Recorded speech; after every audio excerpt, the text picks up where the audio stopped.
Go ahead and get started. Welcome everybody to, I've lost count of how many of these we've done. It's about our 6th or 7th hot topics in free speech and free press for the ABA section of Civil Rights and Social Justice.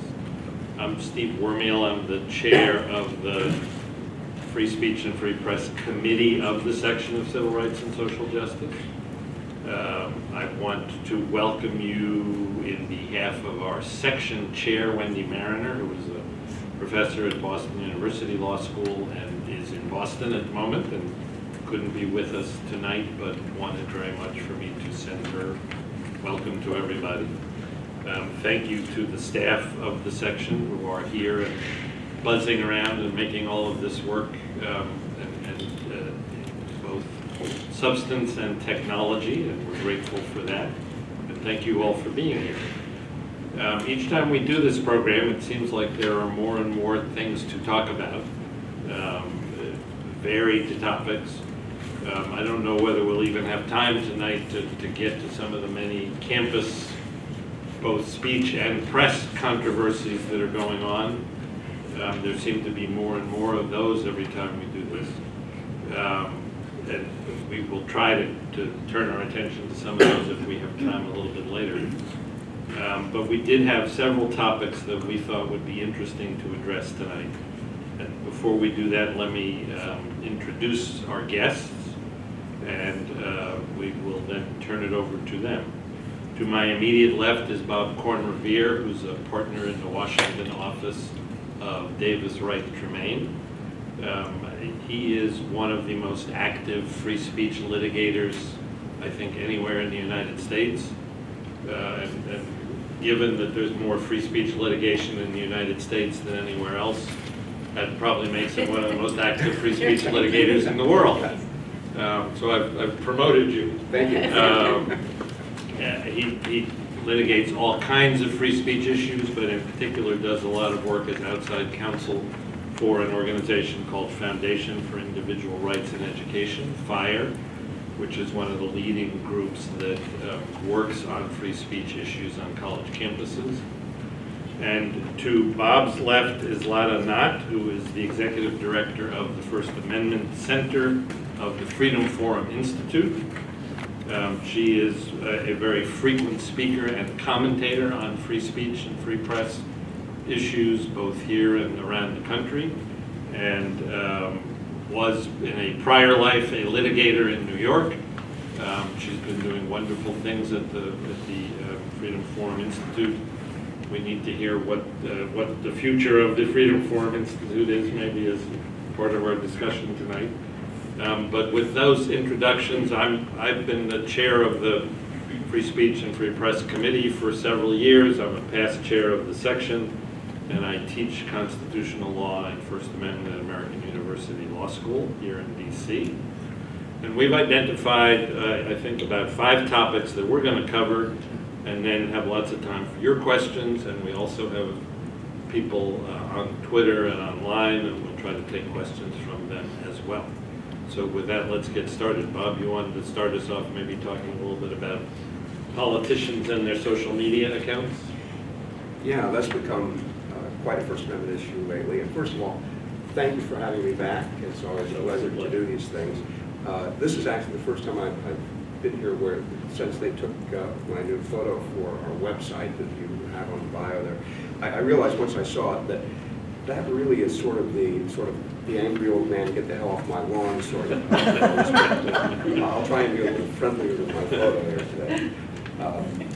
But thinking of the long-term perspective, it reminds me that when I first started back in private practice after spending some time at the FCC, this was back in the mid-90s, I thought, oh my God, it's going to be impossible to build a First Amendment practice because all the great First Amendment cases have been decided.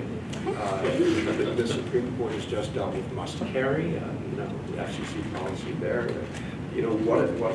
What else is out there to deal with? And who knew we had all of these other issues? But I didn't have that much to worry about because one of the areas that I had a long interest in and focused on was the intersection of the First Amendment and new technologies. and the way in which historically there's been sort of a lag time between a new communications technology coming along and courts first recognizing that it was protected by the First Amendment, but more importantly, developing what standard of review should apply to the new technology. Historically, they were always given lesser protection until later on, once they became more culturally accepted and more commonplace, then courts would accept them as fully protected. With the advent of the internet in the 90s, and with the first test of that in Reno versus ACLU in 1997, for the very first time in our First Amendment history, the court, for the first time, looked at the new technology and recognized right out of the box that that is a fully protected technology. We're not going to give a lesser level of protection simply because it's new. But that's really just the beginning of the story. Over the past 20 years, we've seen so many different new issues come along because of the capabilities of this technology, the way people use it, the way they change how they use it. And now we're seeing that happen in the intersection of politics and how politics is done, how public officials use social media, how they use technology platforms, and what First Amendment issues that creates. The latest one, and the most prominent one, involves, of course, the president, and I'll talk about that one mainly, but it really is something that's happening at all levels of government. There are a number of cases going on right now involving politicians who don't like the fact that they've opened the forum for people to interact with. And once they start getting critical comments, they then look for ways to shape the forum to be more like a rally. Yeah, to have mainly their supporters participating and not their critics. The most prominent of these cases I mentioned involved a case brought by the Knight First Amendment Institute at Columbia versus President Trump. And the question is whether or not he could cut off people from participating in Twitter on his Twitter account so that they couldn't then respond once they had been cut off because of their critical comments. They could still follow the president's tweets, but they could not interact. The question was whether or not this was basically a public forum. The government's argument, the president's argument was that he had had this Twitter account before he was president. This is his Twitter account. It's not a government action, and so therefore the First Amendment doesn't apply. And then ultimately, and this is sort of a paradoxical argument, the argument was made that when people participate in this forum, their tweets, their responses become government speech, and therefore the First Amendment doesn't apply. So it's sort of a bizarro world notion that either it's private speech or it's public speech, and or government speech. And either way, the public loses. The court, first the Southern District of New York decided, no, this is when a public official uses a private platform for their official duties, and there was abundant evidence that that was what was going on with the president, then it becomes a public forum, and therefore the government official in that instance cannot then discriminate based on viewpoint. And there was no dispute about that. Everyone agreed that these were viewpoint and content-based decisions, and that they were made on the basis of disagreement with the president, and therefore once it was considered to be a public forum, then the First Amendment applied, and the ability to discriminate based on viewpoint was cut off. The court also dismissed the notion that this becomes government speech, saying no, the people who are participating are not the government, they're individuals. They're exercising their rights to speak and interact politically, and therefore their actions are protected. Now there was an interesting wrinkle at the district court level because there was a separate question of whether or not, because of separation of powers issues, the court could issue an injunction that would bind the president. And the district court decided it didn't have to reach that question. It didn't have to actually enjoin the office of the presidency or those who work for with social media accounts, that a declaratory ruling should be enough, expecting that the president would then comply. What led to that level of faith, I have no idea. But nonetheless, that was considered to be enough, and the access by those individuals was restored. The Second Circuit affirmed that ruling and did not reach the question of whether or not there could be injunctive relief. So there are some interesting issues left on the table there. This is an issue, as I mentioned earlier, that has recurred at all levels of government. One of my colleagues, Lisa Zeicherman, handled the case for the ACLU of Maryland against Governor Hogan, who was discriminating against critics on his Facebook page. They were able to settle that dispute without having to litigate through to a decision. There was a case involving the Loudoun County Board, where someone, comments were deleted for a period of, I think, 4 hours, and then they were restored. But the courts decided that that was a violation of the First Amendment, and first the district court reached that conclusion, and then the Fourth Circuit affirmed that. And there's a Fifth Circuit case involving a politician in Texas that reaches the same conclusion. So far, those decisions have all been essentially, well, not essentially, completely unanimous, that when a public official uses a private social media platform for public purposes, then that is covered by the First Amendment. Is the Trump and Knight First Amendment case going up to the Supreme Court, do we know, or is it? Don't know. No. I haven't seen anything. No, nothing to be filed at this point. Right, so interesting to keep an eye on that. Yeah. All right, Lata, you were going to talk a little bit about, I guess when many people hear discussion of Julian Assange and possible extradition, you get split audiences, right? The media folks in the room say, wait, they want to use the Espionage Act, and everybody else says, oh, good, they're going to extradite him and prosecute him. So, it definitely does divide a room, that topic. But I think it's interesting to delve into, because at this moment, Assange is in the UK. He's awaiting a hearing that I believe is supposed to happen in late February about his potential extradition. But essentially in June, the United States filed an official request for extradition to the UK. And the charges that Assange is being indicted on that were in that request come under the Espionage Act, an act that was passed in 1917 during World War I.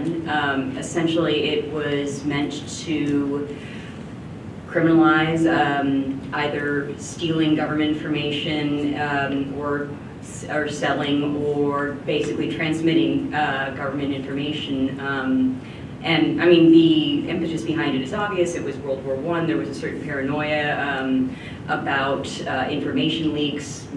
I guess the more things change, the more they stay the same. But it was passed for that purpose. It has always actually been a fear among journalists that the Espionage Act could be used against them, against people who disseminate, when you think about it, about the idea of stealing or disseminating government information, generally the first thing that comes to mind is selling the nuclear codes to another country. Most people don't usually immediately think of a newspaper that publishes information that they received from a government informant, from a whistleblower. And generally, journalism exists to inform the public of what their government is doing. That is the highest purpose of journalism. So usually you wouldn't immediately think of that when you think of the Espionage Act, but it's never been differentiated. There is no law saying that the Espionage Act can't be used against a journalist. And until now, there was a lot of concern that it might be one day. And of course, there's a concern that using the Espionage Act against people who leak government information for the sake of whistleblowing, for the sake of informing the public, that they, of course, can be prosecuted under the Act. That was always a concern. But then with Assange, that this is the first time that the Espionage Act has explicitly been used against a journalist. And interestingly, the Justice Department parsed it saying, well, Assange is not a journalist. And there's a lot of people in the media who have criticized Assange for the way that he indiscriminately releases information. He has at many times released information that put people's lives at risk. People will say that he does not comply with any standard journalistic ethics, all of this. But at the same time, this is the Department of Justice defining who is a journalist and who is not a journalist. And that's concerning, because one thing that's very interesting is that in our journalists, the press, they're the only profession that's mentioned in our Constitution, in the Bill of Rights, but there is no document defining what a journalist is, which is ultimately for the best, because if a journalist's highest duty is to basically be a watchdog on the people in power, there is something, it just runs contrary to that, to think that there could be a government agency that licenses journalists or that accredits journalists. Because of course there's a risk of losing that accreditation if you write something or say something that your accrediting body doesn't like very much. So it's always been in our best interest as a public for journalism to remain an independent body that isn't accredited by any outside or governmental authority. And so actually the Justice Department is saying, well, it's okay for us to use the Espionage Act against Assange. It has nothing to do with freedom of the press because he's not a journalist. That in itself it's not great for freedom of the press. So that's something where that is the cause of the divisiveness that occurs whenever you bring up Assange in a room. There are many people who do not like the way that he practices his brand of reporting, but ultimately most journalists would say that even if they are not fans of it, he engages in the work that journalists do every day, especially journalists who report on national security and issues where you do talk to people within the government, you talk to informants, you publish information that is not always sanctioned by the government in a press release. Very famous Supreme Court case, Bartnicki established that a journalist can publish stolen information as long as they were not the ones who stole it. And so you do have a lot of protection for the freedom of the press for these acts that's built into our legal system. So it is a bit just kind of carving Assange out of that profession for the sake of prosecuting him. It's dicey. It's definitely, and it's also interesting because there will be the hearing that I think is scheduled for February about whether the UK will extradite him. And there's actually it's been pretty quiet over here since the request for extradition came in June, but in the UK, there has been growing support for Assange for the idea that the UK can't in good conscience extradite him to the United States because it would be a violation of like human rights and things like that. So it'll be interesting to see how this shakes out. And it's just as the first test case for the Espionage Act, this could have a crucial impact on journalists who come later, who report on national security, who use government sources, and who basically report on things that the government does not want them reporting on. And so even if Assange himself is not the most sympathetic of defendants, there's a lot of implications that we're watching very closely here. All right, thank you. I'm going to talk about one topic and then go back to our guests for two more. As we listen and think about and analyze President Trump's criticism of the media, his fake news diatribes, one of the things that we're always kind of scratching our heads about is there an actual impact? You will hear many commentators say he's desensitizing us so that criticism of the press is more acceptable, credibility of the press is diminished. There's no easy way to quantify those things, and I want to be clear that what I'm about to say is not suggesting a direct or provable link, but there is a seemingly significant uptick in libel lawsuits against the press just in the last few months. Again, I cannot say, and I am not saying, that you can directly tie that to desensitizing people because of Trump's comments. But I think it's worth talking about in any event. I couldn't have planned this better. It's like plaintiffs' libel lawyers knew we were doing this program and filed 3 libel suits this week just to accommodate me, for which I'm grateful.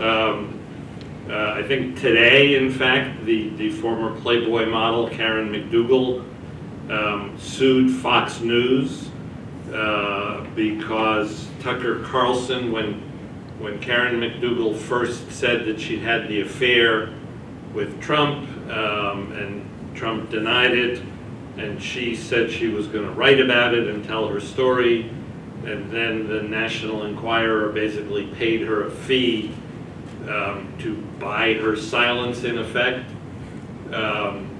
The Fox News broadcast, Tucker Carlson, said she was an extortionist, that she was engaging in extortion of the president with these allegations and claims. So she has now filed a libel suit against Fox News for calling her an extortionist. That was filed in New York State Court, I think, today. George Zimmerman, everybody remember who George Zimmerman is? The individual in Florida who shot and killed Trayvon Martin in 2012 and then said he was covered by the Stand Your Ground law in Florida. He filed a $100 million libel lawsuit yesterday in Florida against Trayvon Martin's family, saying that they had engaged in libeling him because they helped solicit false evidence against him. Without going into a huge amount of detail, part of the claim against him was that Trayvon Martin had been on his cell phone talking to his girlfriend at the time, and the girlfriend came forward and said what she had heard on the cell phone conversation when Trayvon Martin was being shot. There's now apparently a documentary that says that the woman on the phone was actually somebody else, that Trayvon Martin was not talking to the person who came forward, but to another woman, and that the family helped facilitate this, which led to false information about George Zimmerman. So George Zimmerman has sued the family for defamation for $100 million.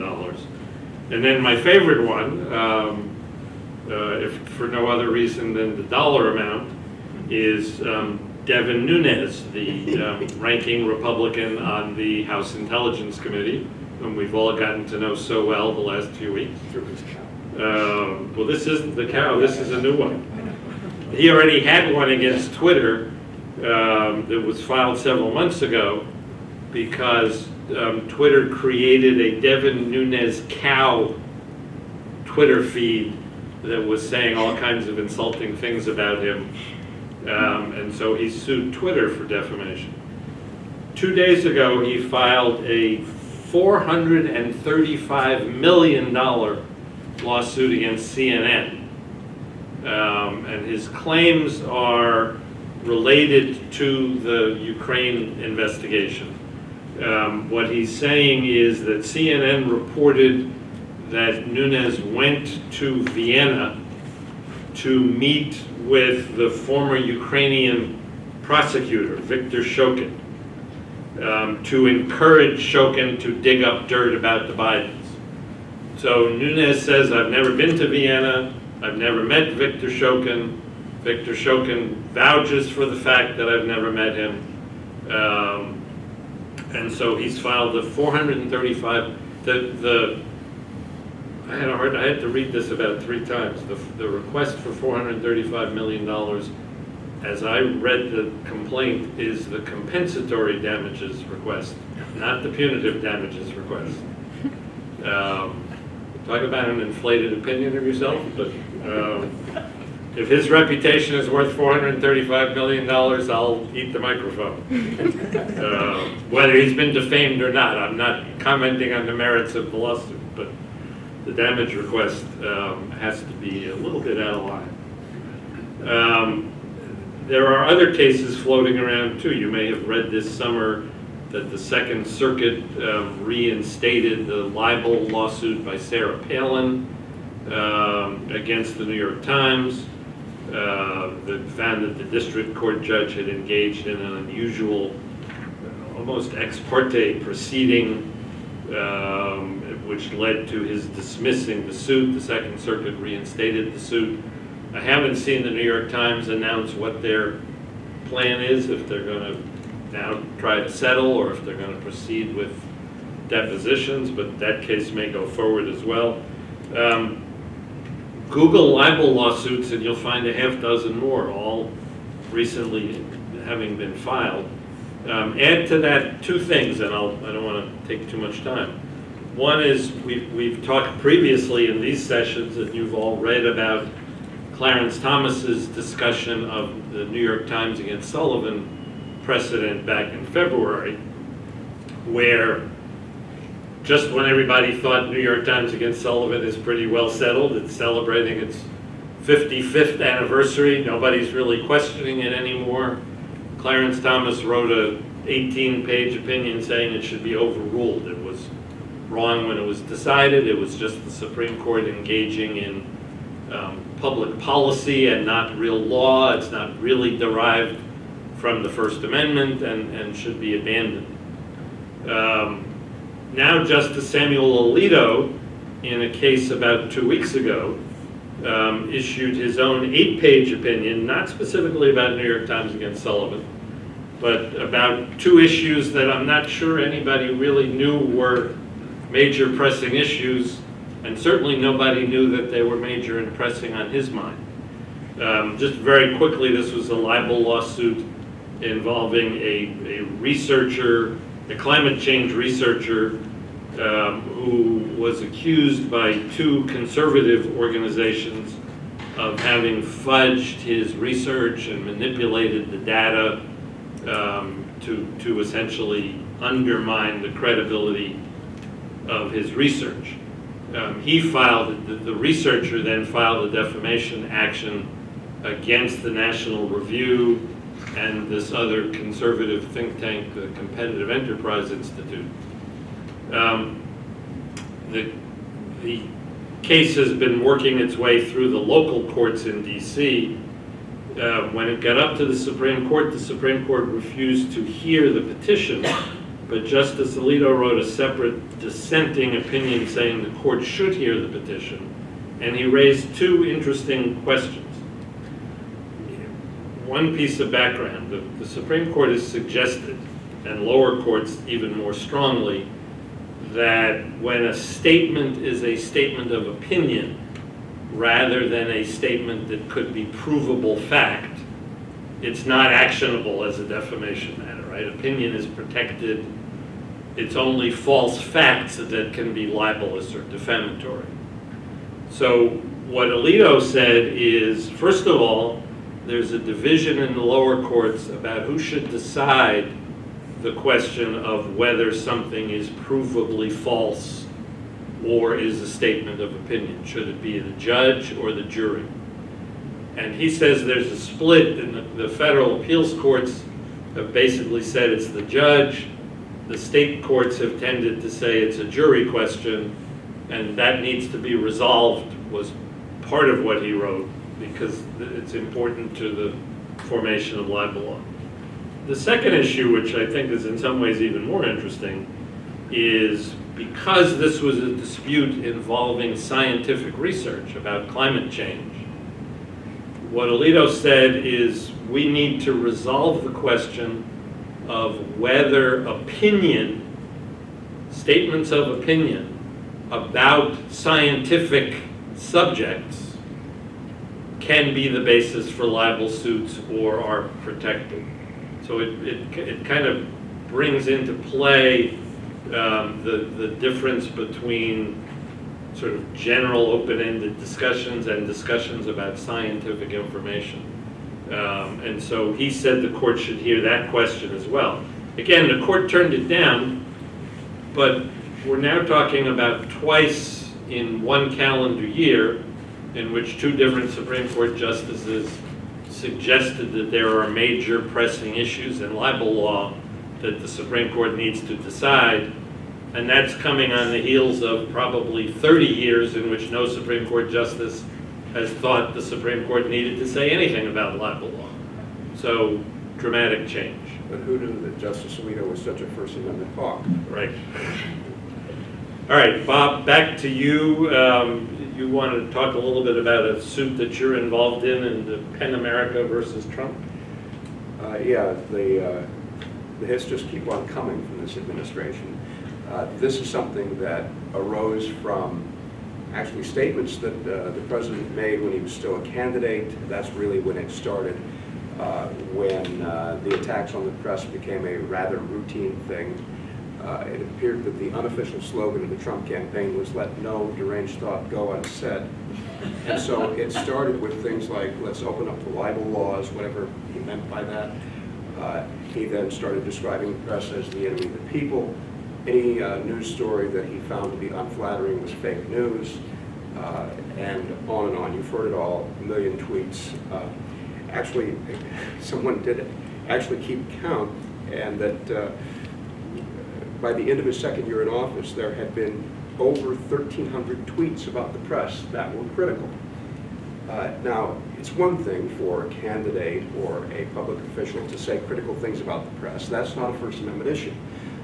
But when they threaten official action, or when they actually take official actions to retaliate against individual reporters or news organizations, that does create a First Amendment issue.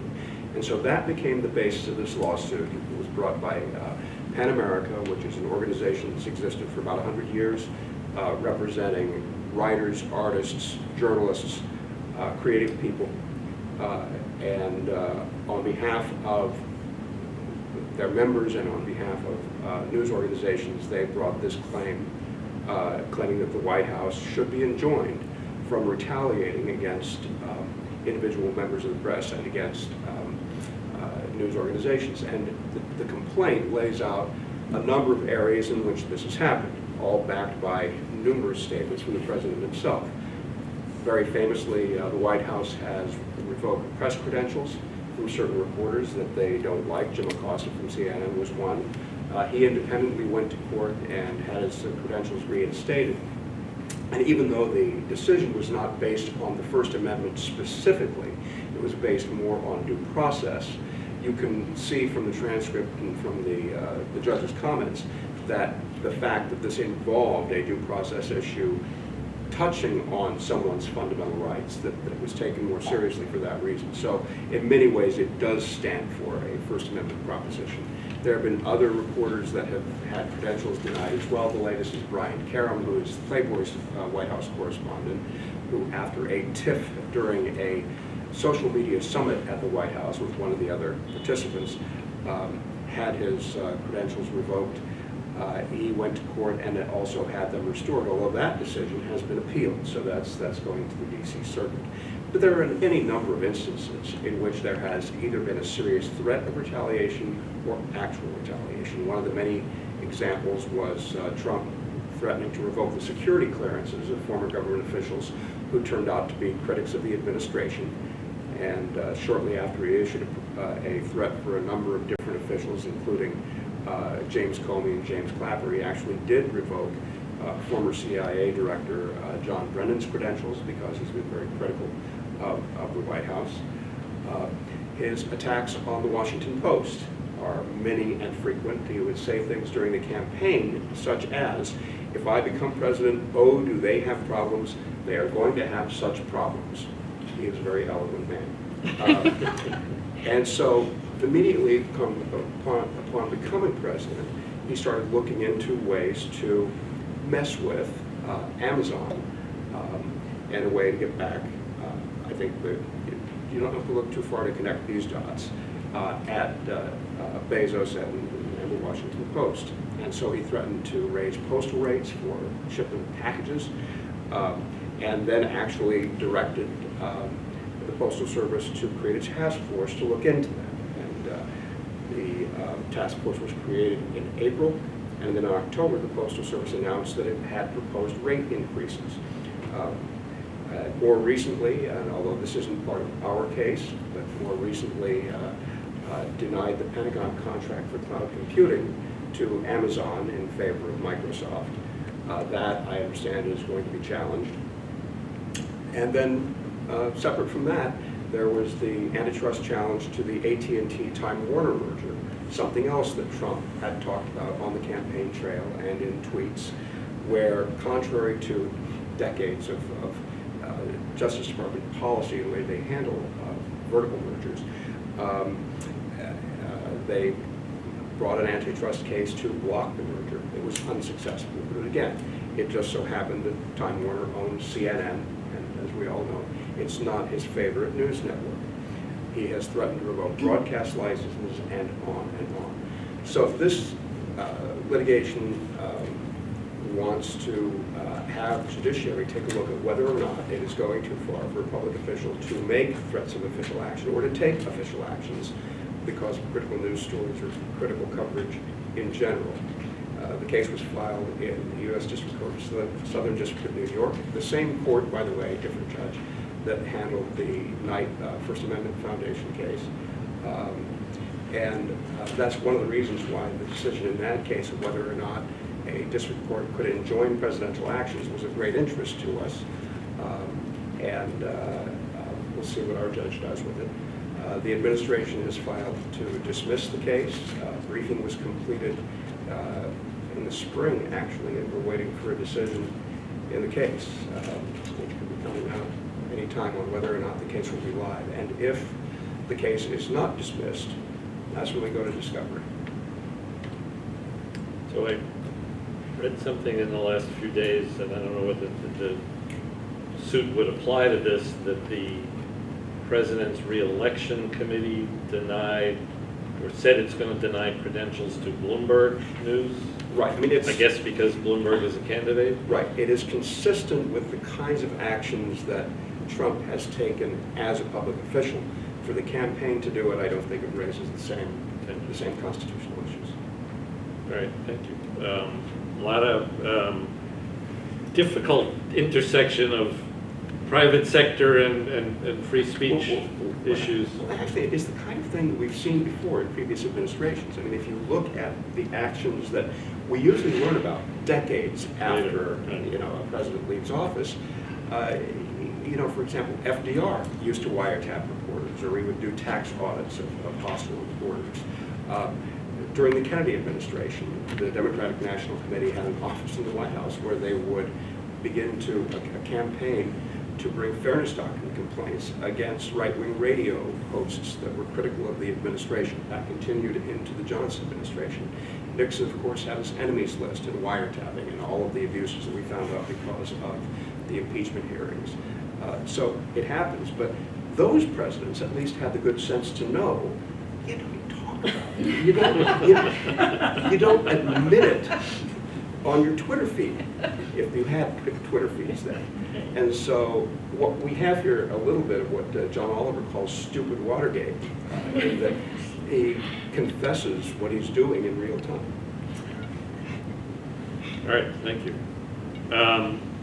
So there's been much discussion about the role of social media platforms in accepting political advertising. The First Amendment doesn't apply directly, and yet we're talking about probably more control of speech than many First Amendment issues involve. So tell us a little bit about those issues. Sure, it's interesting talking about social media.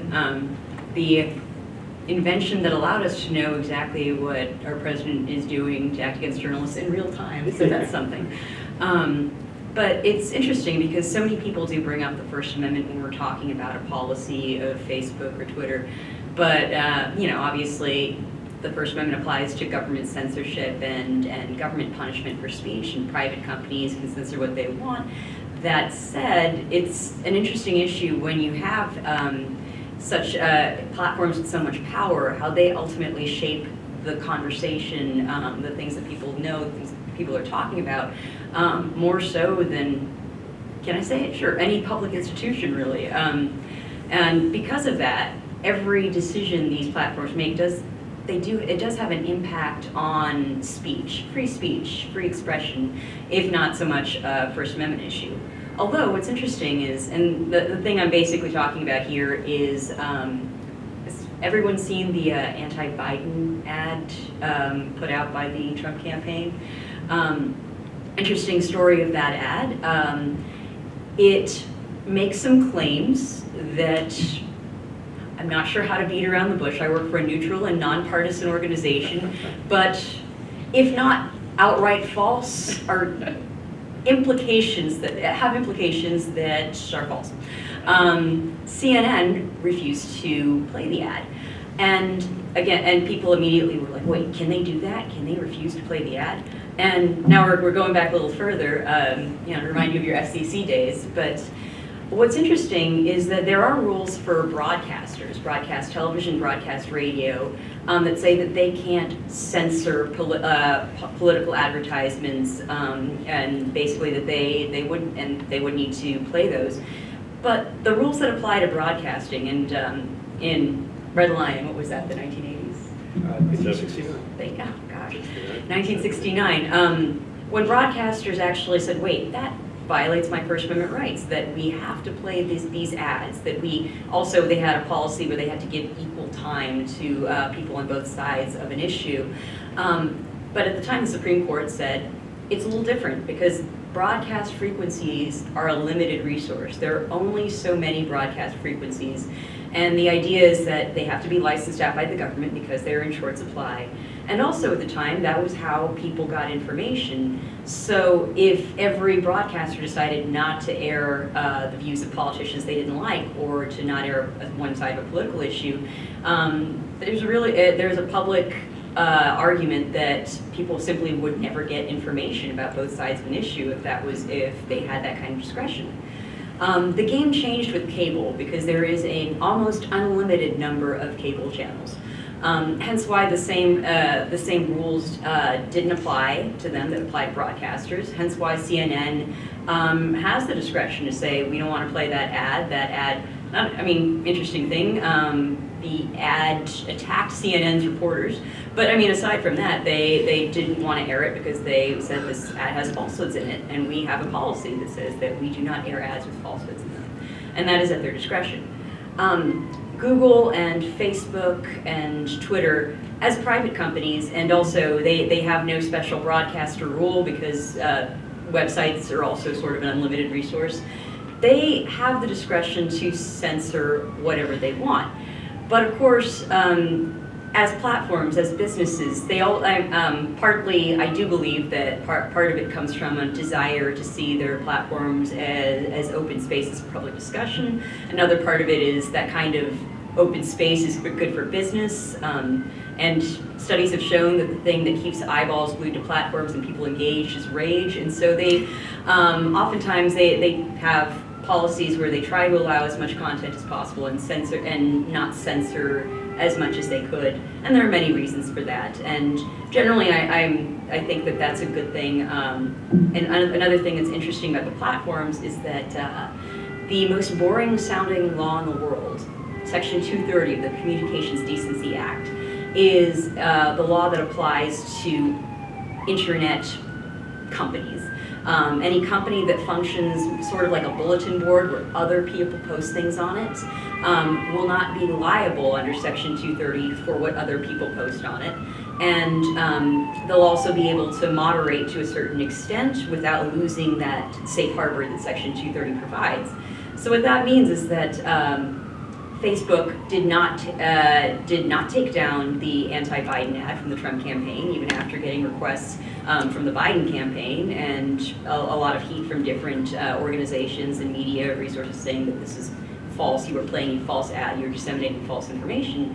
And what's interesting is that I had a lot of people asking me in the wake of that, like, well, could Biden sue Facebook?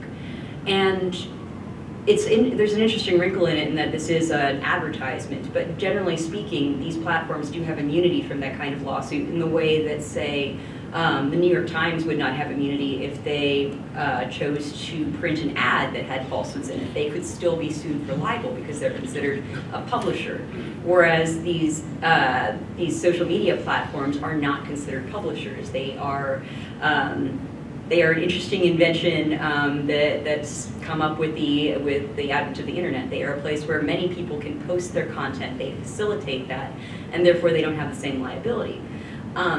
So that's basically the legal coverage they have for playing these ads. But what's interesting is that given all of the flack that all of the social media platforms have taken after the 2016 election for the rampant spread of misinformation, and the targeted ads that Facebook came under fire for after the Cambridge Analytica scandal broke.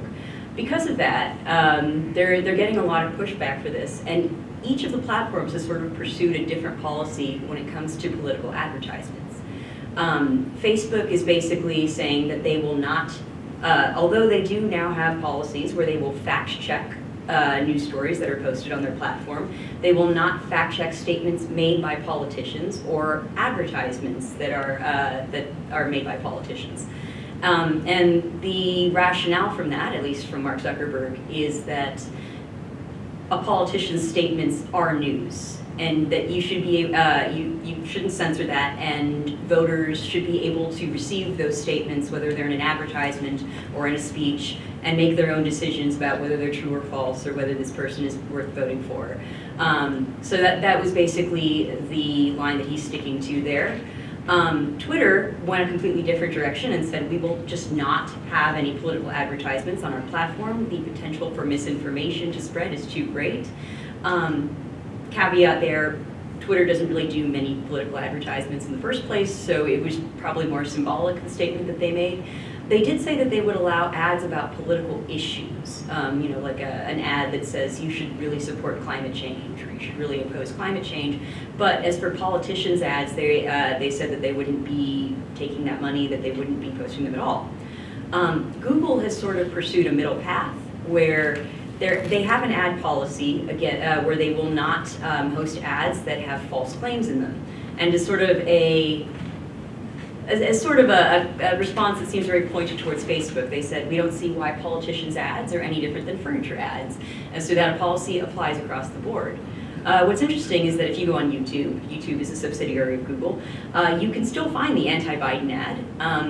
And the rationale for that is that it gets tricky determining what is a false claim and what, if you actually do watch the ad, you do see the point that some of Google's representatives have made, that you have a lot of implications, but you may not have a single false claim that you can go after in the same way that you might if it was less truth adjacent statements and more actual false claims.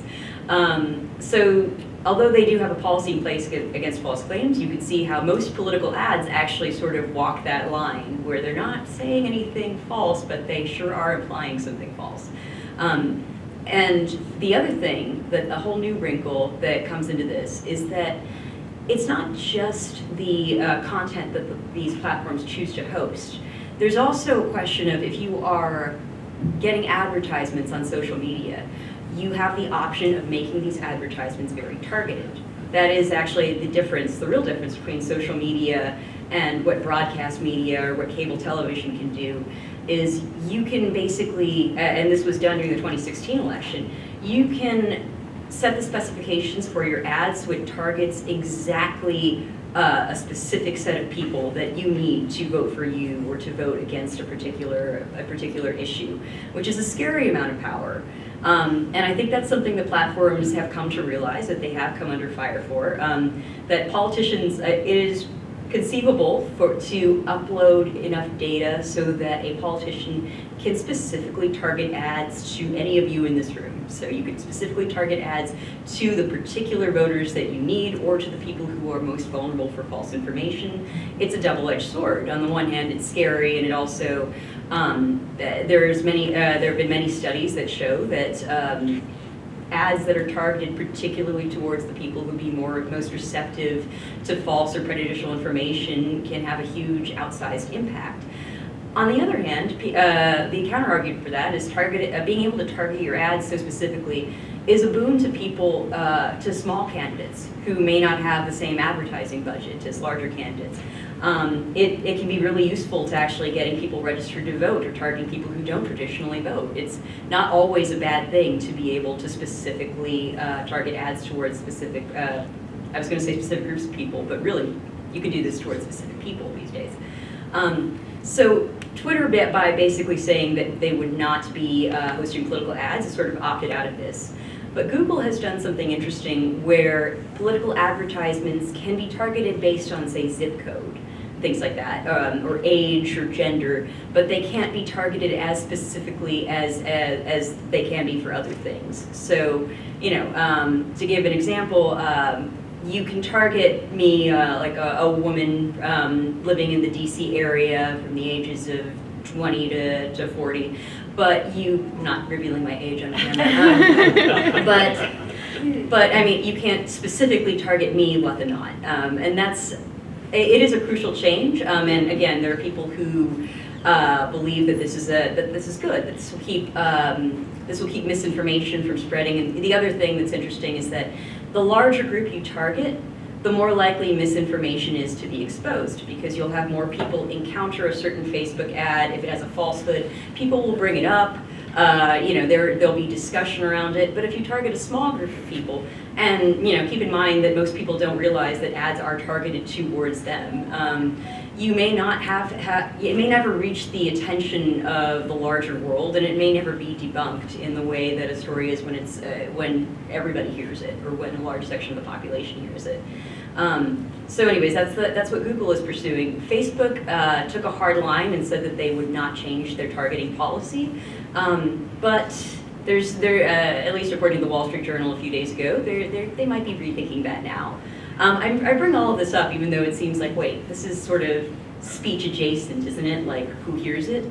But it does make me think, in a roundabout way, of how in 1969, the FCC took a look at broadcasters and the special qualities that broadcast technology has that make it different, or made it different than the mediums of communication that were available before. Some of the laws that they had about, and still have about, say, obscenities and swear words and stuff broadcast, was the idea that this medium is just more intrusive than other mediums. It's not like a newspaper that you have to pick up and look for explicitly. A child could hear the 6 words you should never, what was it, 6 words? Seven, sorry. Words. The 7 words you're never supposed to hear. The words are. A child could walk into a room and hear George Carlin say that and be scarred for life. That was the idea, that it's a different medium, and also that it's a limited resource.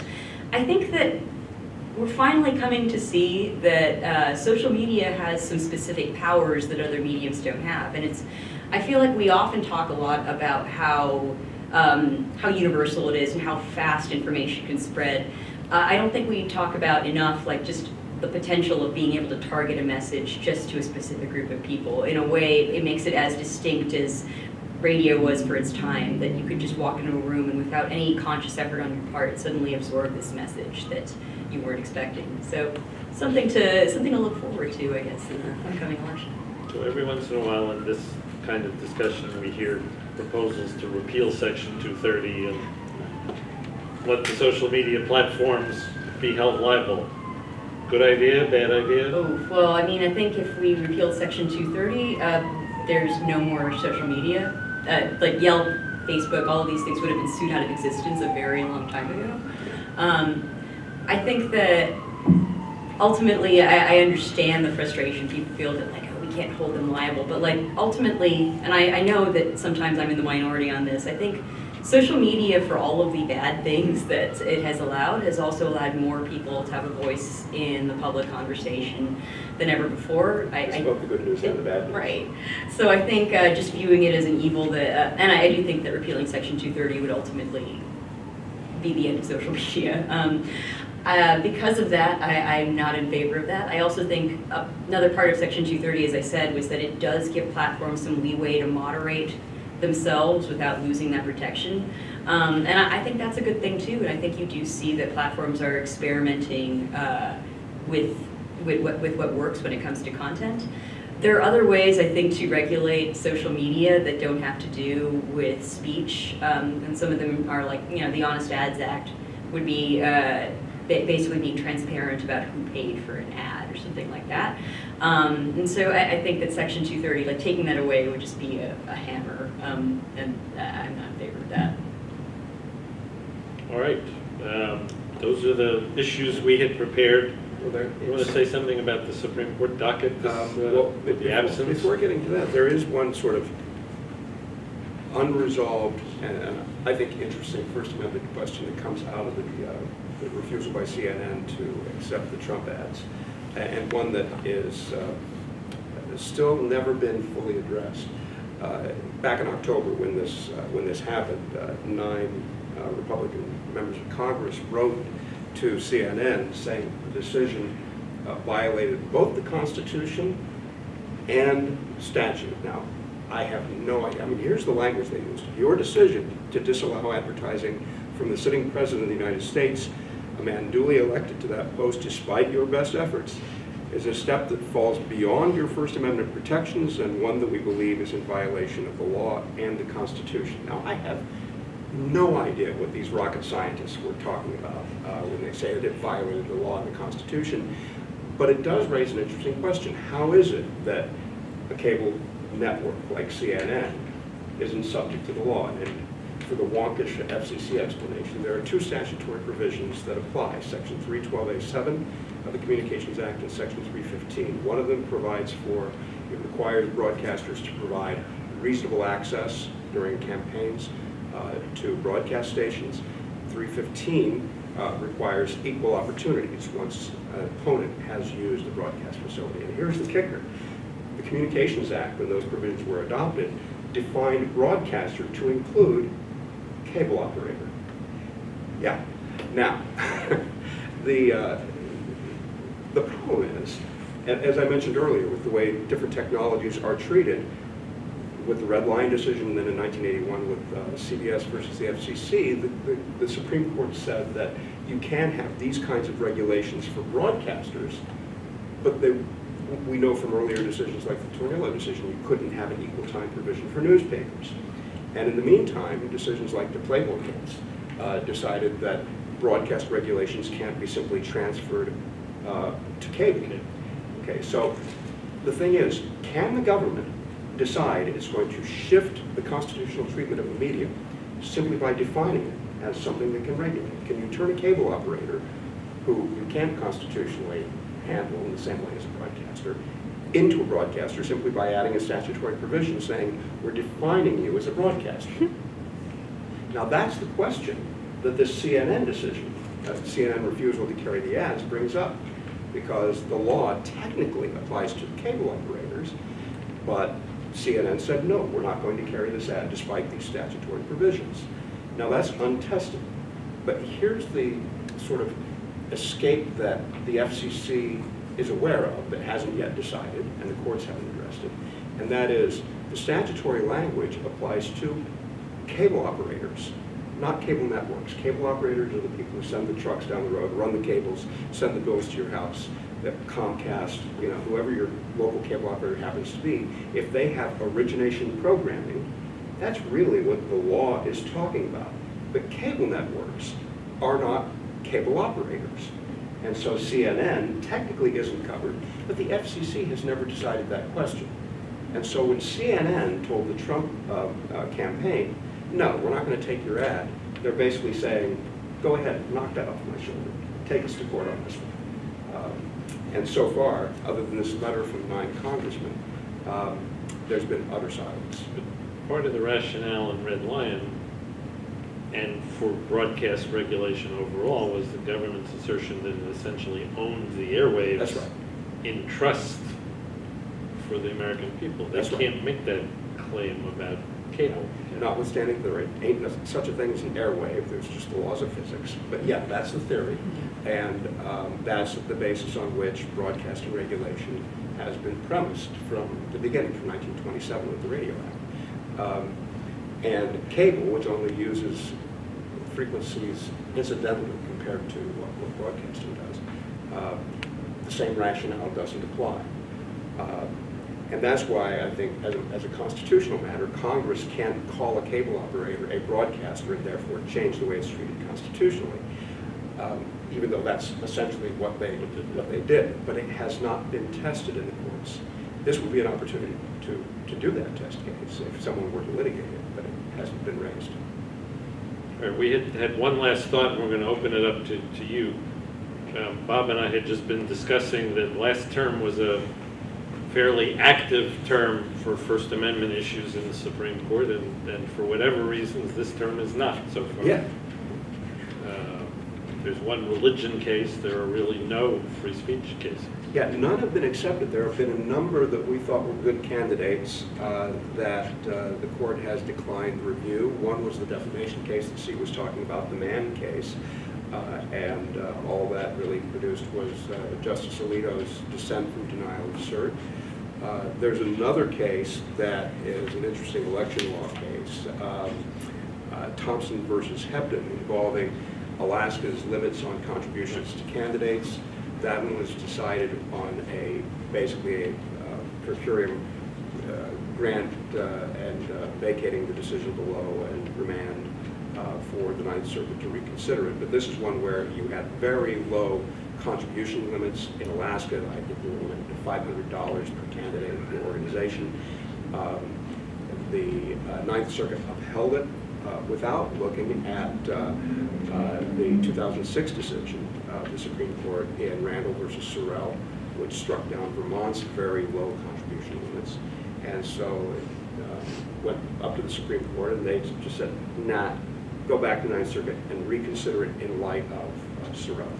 So that's really been the only thing, and the court has not accepted any other First Amendment cases this term so far. Now, it does have one that is considering a conference tomorrow. We will know Monday whether or not that's being accepted, and that is City of Berkeley, or CTIA versus City of Berkeley, involving compelled commercial speech, and where the City of Berkeley had required the disclosure at the point of sale of cell phones, a notice saying from the City of Berkeley, if you, carry your cell phone in your pocket or in your bra and have it switched on, there could be a danger of radiation. Check your FCC manual. That's not, I'm paraphrasing the actual warning, but it's something like that. Now, if you look at the FCC manual, what you will see is the FCC saying, based on all of the tests, the radiation load is 100 times below anything that could be dangerous. So essentially, the City of Berkeley is requiring a misleading disclosure at best.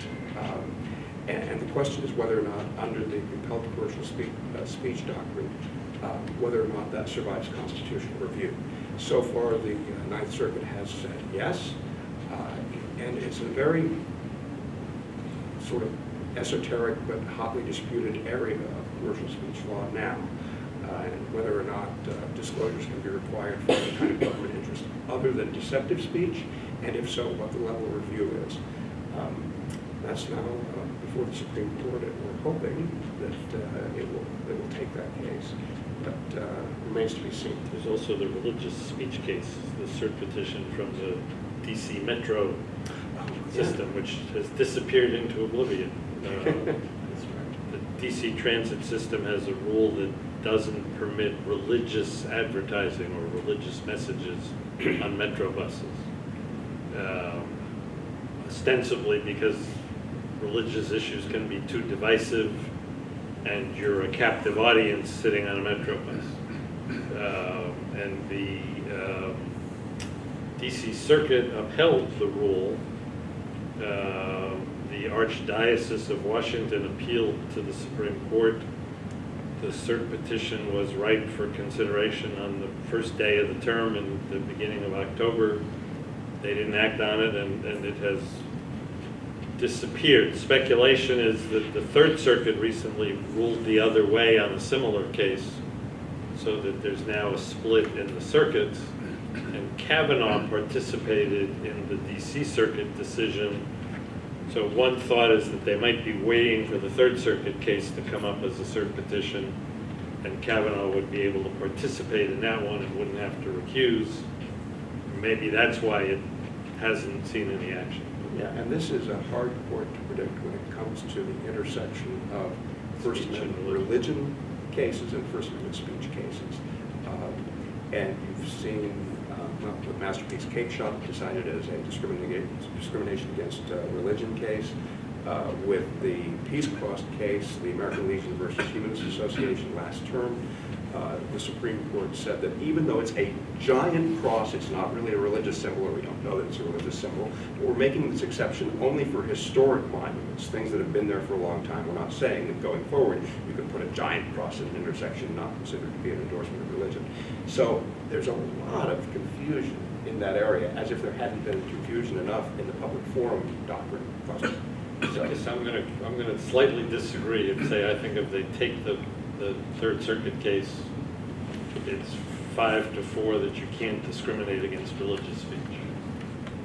They have to allow the advertising. Good chance of it.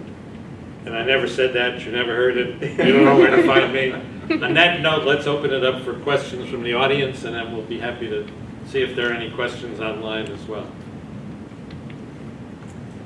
Okay, you opened a can of worms. I'm bringing a case from Colorado, a religious freedom as well as a free speech case. We believe and professed at the First Baptist Church in Aspen, Colorado, that God loves all the same, gay and straight. We were mandated to undergo conversion therapy in Aspen, Colorado, and the case is now docketed at the U.S. Supreme Court. It was ruled against by Neil Gorsuch when it was in the 10th Circuit. It has been stayed, and we have opposition from Brett Kavanaugh when a companion kind of case was rejected by the D.C. Circuit, Court of Appeals for the D.C. Circuit. So where will this case find a home, as your expertise might indicate? Well, I don't know enough about that specific case. I did see the cases where courts were denying First Amendment claims on conversion therapy issues, saying that that was well within the power of the state to regulate professions, and it treated it more as an action and an activity than it did as an exercise of free speech. You know, that intersection is also handled in the, as I mentioned, the Masterpiece Cake Shop case, which was whether or not a baker of custom wedding cakes was required to, under the state's civil rights law and public accommodations law, serve customers who wanted the cake for a gay wedding. Interest of full disclosure, I filed an amicus brief in the case in support of the cake maker, saying that two things. One is that where you have a custom product, not just buying something off the shelf, that it is something that is protected expression. And secondly, that there is no precedent, either the Supreme Court or lower courts, saying that someone can be compelled to create a work of art, or create an expressive work. So that in that limited, very limited circumstance, that you would have a right to not comply with the law, just as in the Boston, the Hurley case, where you have the gay group that wanted to march under the accommodations law of Massachusetts in a parade. The parade organizers, St. Patrick's Day, right? The organizers could control the theme of their own parade. Now, I will say, in the resolution of the Masterpiece Cake Shop case, I thought the court went out of its way not to decide the larger First Amendment issue, and decided to, on a very narrow grounds of religious discrimination that fit just the very narrow facts of that case. And I thought it was a mistake to deal with it as a religious issue, because essentially, if you're simply allowing people to say, my religion allows me to violate the law, then you've opened up a much wider and much more dangerous, I think, precedent. We haven't seen that come before the court yet. Maybe in the religious or the conversion therapy cases, you will. Well, there's a sequel to Masterpiece Cake Shop. There is. At least one and more on the way. So Right. They haven't granted it. Right. Yeah, we'll see a number of cases where those issues present themselves. What's the case that's on the way? Conversion therapy case that's on the way? No, a Masterpiece Cake Shop related. I see. Gay Right. marriage Oh, okay. services. I think it's Washington State. yeah, Melissa's Right. Cakes or something like that. Something like that. Right. Well, is it church a place of public accommodation? And that's, Well, that's a bigger question than I think I can answer. But I don't think you could regulate a church under the First Amendment and have the government mandate, who can or should be a member. I mean, there might be a short answer to your question, which is if Gorsuch is recused, they might not take the case with only 8 justices. True. I have a question. I guess you mentioned a case under the First Amendment, the city of Berkeley versus I couldn't get the last name of the party. Your cell It's phone. CTIA, Cellular Telecommunications Industry Association. Sorry. So, CTIA. This is in the Ninth Circuit at the present Yes. time? Okay. Well, I have a case going on with Metro concerning the religion advertisement, and you said that there are actually, this is on the First Amendment, that they are not allowed to use religion on the advertising on the Metro buses. And also the case involves the cell phone with Metro. And this is actually stating that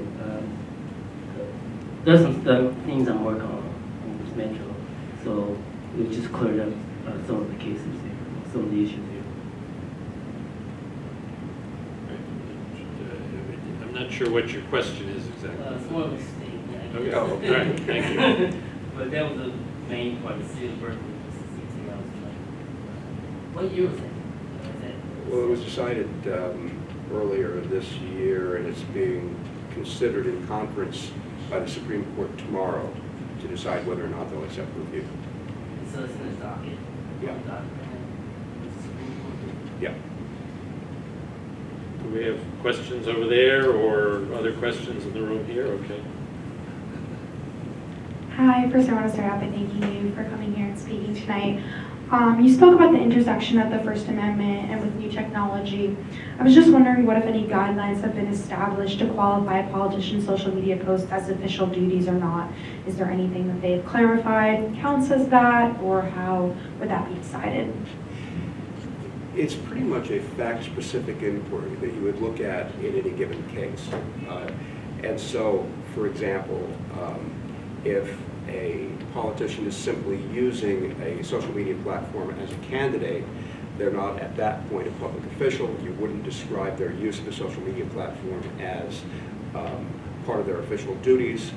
And so they would have complete discretion about whether or not they wanted to boot someone off their, if it's a Twitter feed or a Facebook account, they could do that without constitutional consequences. But once you become a public official, if you're using that platform for your public duties, and then, as I mentioned, it would be fact-specific, you would look at the various ways in which the public official is using it and whether or not they've opened it generally for the public. And in the Knight First Amendment Foundation case, the court found abundant evidence that the president was using his Twitter feed for official purposes. He was making official announcements, doing public policy through it, and that had started as a candidate, continued in public office. And so if you look at those constellation of factors and reach a conclusion that it is an official use, then the Constitution would apply. I mean, in some ways, as Bob said earlier, the president has made it too easy.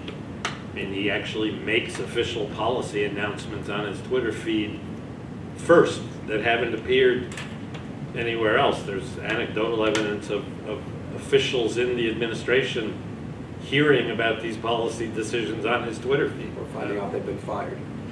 So, I mean, that's the easier end of the spectrum, right? When you're actually using it to make policy pronouncements, it's not a hard call to say that you're using it as a public forum. It's more of a harder call when you have, say, an official who's mostly using it for photos of grandchildren with occasionally some engagement on policy. But in every case there's that's gone to court, there's been, as Bob said, like you, aside from like what content is posted, you might also look at things like, oh, this person has somebody on their staff who does the posting for the account and things like that that can support the idea that it's for the public use. All right, we have a question online. Following the end of Trump's term, do you think attacks on the media will subside, or has media mistrust become too ingrained in the societal perspective of the media? Interesting question. Predicting what's going to happen in society, I don't know.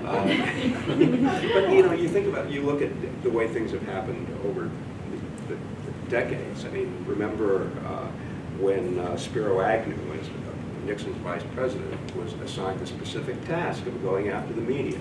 And he gave speeches that were really popular among members of his party, calling what of the best nattering the bobs of negativism. negativism and various other alliterative names. And,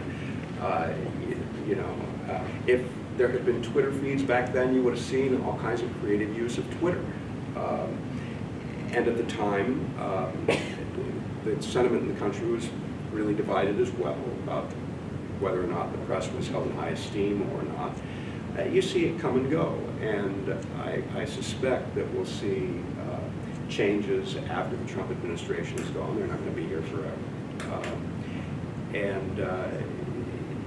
The one thing that I worry a little bit about, well, I worry a lot about it, but I don't know what's going to happen with it, is a level of polarization in the country. And part of that is due to technology, where you have targeted media. People attend only to those things that they already believe. They're targeted with messages that have selected them and for their proclivities to agree with that message, and it's led to increasing levels of division and polarization. And whether or not we can recover from that will, I think, determine to a large degree of how attitudes will change over time. Not to pick on new technology even more, but I do think that Trump is more of a symptom than the cause of mistrust in media, partly because polarization is on the rise and partly because we do live in like a new information ecosystem. A lot of people get their news online, but we're not, as a whole, very good at telling what is true and what is false when we read it online. We don't have the same mechanisms for that as we would when we were reading material in print. And it's funny because people always think that, according to Pew, they did a survey recently, people think that other people have a problem telling fake news from real news. They don't have a problem. Yeah, and it's probably that we all have a problem and that trust in media might go up once we figure out how to navigate this new media landscape better. I guess I would add that I think the answer is not necessarily in our political leaders. The answer has to be in our education system. Oh, yeah. The crying need for civics education and media literacy, it's never been more pressing than it is now. And Sandra Day O'Connor initiated that fabulous program in our schools. Yes, she did. And I pay tribute to her. Yes, absolutely. Yeah, unfortunately, it's not widespread enough, but she did what she could. It'll grow. Do we have other questions online or in the room? All right, maybe we'll call that a wrap then. Thank you, everybody. Thanks to our panelists for joining us. Thank you all for being here.